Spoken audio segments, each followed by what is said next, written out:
City leaders exploring all their options in an effort to balance the budget during these trying times. A daring thief nabs plants from the city's butterfly garden. And Warren residents put on their walking shoes in support of the American Cancer Society.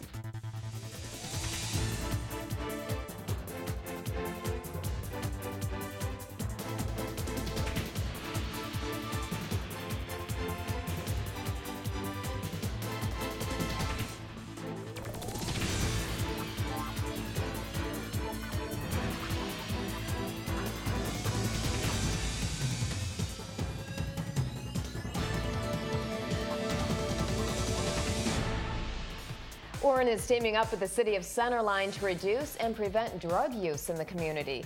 Hello, everyone. I'm Lori Erla. And I'm Enver Chappell. The Prevention Coalition recently put some pressure on local retailers. Wanta Kaufman has more in this week's top story.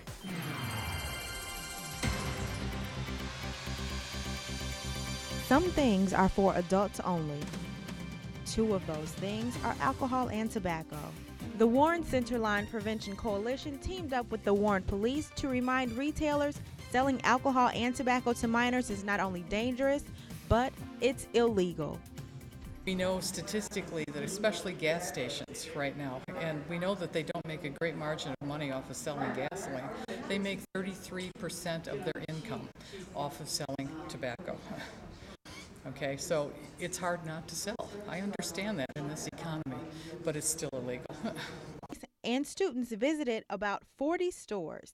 The students gave the retailers vital information about the law and the consequences of selling alcohol and tobacco to minors. I think to start, I think it's great to bring awareness to the different the businesses in the cities and let them know that not only are the students really concerned, also the different groups that we have, community groups that we have, are very concerned, but the police department is going to be out here and watching and really making sure that they're doing what they're supposed to be doing, checking IDs and not furnishing tobacco to minors. I want them to know that that everyone's really keeping a close eye. At the end of the day, the kids felt they made a difference. And one principal who authorized the kids' half day from class decided this trip was well worth it. We know that if our students early are involved in the community, they'll be involved in the community as an adult as well. So this is very important today.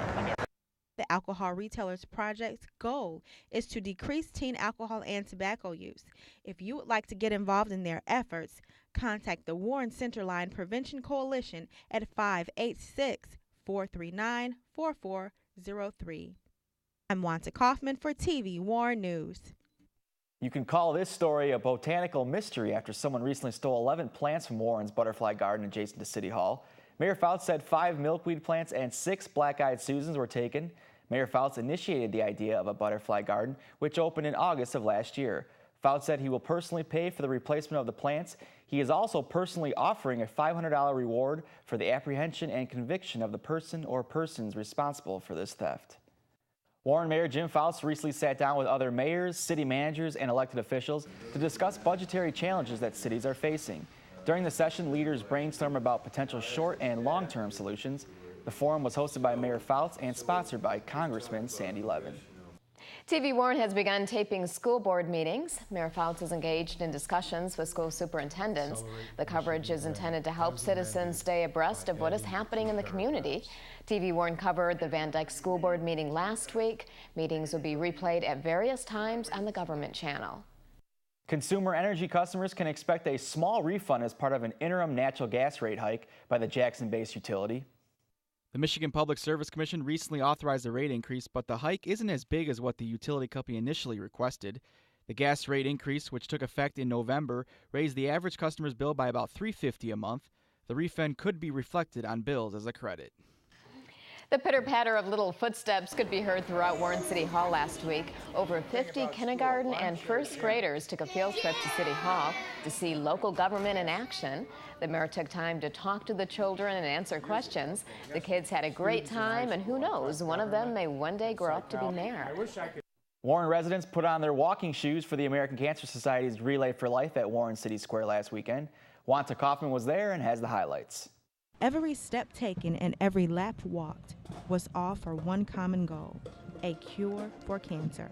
Cancer survivors kicked off the first lap of Warren's Relay for Life with a big bang. With every lap, they fought back against this deadly disease. Almost 30 teams participated in this year's 24-hour Relay for Life walk, raising thousands of dollars to help find a cure for cancer, which has already taken so many lives. Before we started the relay, the event with all the teams had raised $28,000 and our goal was $25,000. So starting today, we are already over our goal. So we're very fortunate. And you know, it's raining right now and it does that every year. Yeah. But cancer doesn't take a break and neither do we. My mom died of breast cancer. So we started a team after she died and her name was Sherry Ireland. Sorry. It's just an emotional day. But anyway, we've been doing this for 5 years now, and it's just such a good cause.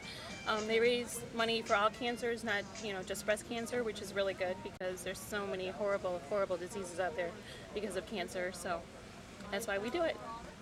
So nobody has to go through what we went through. The rain couldn't even stop this parade. The Relay for Life teams were on a serious mission. A mission for more survivors. A mission for more survivors to celebrate more birthdays. Into the night, they continued to walk. Flags in the ground, each representing 4 Warren residents, were a reminder of how vicious cancer can be and of how close to home it may come. The flags in the ground symbolize the 820 residents of the city of Warren that will be diagnosed with cancer this year. A luminarious ceremony was held in memory of those who lost their lives to cancer, followed by a solemn and silent hour. Even though some shed tears, they continued to walk in hope of a cure. If you would like to get involved in the fight to stomp out cancer, please visit relayforlife.org/WarrenMI. It takes minutes and hours and you'll feel good forever. I'm Wanta Kaufman for TV Warren News.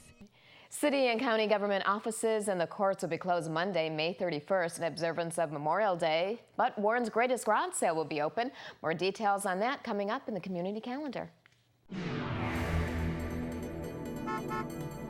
Checking traffic 14 Mile from Mound to Van Dyke. You'll find one lane closed to traffic in each direction. Expect some slowdowns. This project should wrap up in the next couple of weeks. 14 Mile near the Maple Lane Golf Course, that remains closed to through traffic for bridge repairs and detours are posted. Also, crews will be updating the traffic signals at nearly a dozen intersections across town, which may cause some minor delays over the next few months. Some areas slated for updates: Ryan Road at 14, 15, and 17 Mile, and 14 Mile at Hoover. We're going to take a quick break. When we come back, Megan O'Brien will be in with this week's community calendar. And Adam Bullis is in with sports, so stay tuned. Take a step back in time and rediscover Warren's roots with the Warren Historical Commission. No matter what time of year, the Warren Historical Museum offers inspiring and educational artifacts, displays, and information. The Historical Commission also offers a variety of events, such as tours of historical Warren landmarks and genealogy workshops. Take some time to take a journey through time. For museum hours and information on the Historical Commission's special events, call 586-258-2056.